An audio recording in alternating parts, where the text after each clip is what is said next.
What is up, guys? Jeremy here, and welcome back to another iOS 12.1 jailbreak update video. I wanted to cover some more news for you guys, and that is 12.1 on the newest devices has been successfully jailbroken.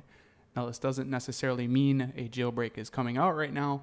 It's just great news because it does show that iOS 12.1, like I said, on the newer devices, it is possible to jailbreak. So we're going to go ahead and we're going to jump into Twitter here. If you guys aren't following me, be sure to do so. The link is down in the description. But we'll go into my tweets here, and I did retweet this a little bit ago. As you guys can see, this is posted by Liang Chen. He is part of KEENLAB. He's an active iOS developer and jailbreaker. Now, KEENLAB themselves, they don't release the jailbreaks. They just jailbreak it and demo it and show it that it is possible.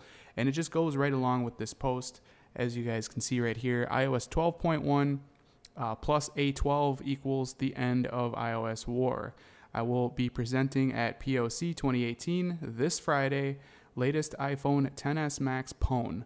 Super exciting, guys. So let's go ahead and let's check out the image that he has shown here. As you can see, there is an iPhone XS Max, and it does seem to be running a jailbreak utility on it. As you can see, you got the KEENLAB logo, you got the jailbreak button, and then who it's created by.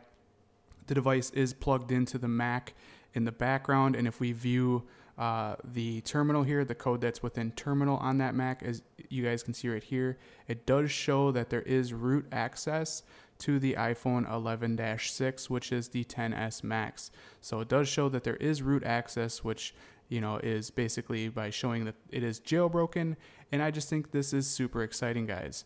So again, iOS 12.1 is totally jailbreakable. That is great news for us. I hope you guys enjoyed this update video. If you did, definitely throw me a thumbs up. That helps me out a lot at the channel. And if you guys want to see more videos like this in the future, don't forget to click that subscribe button. This has been Jeremy, and we'll catch you guys in the next one. Later.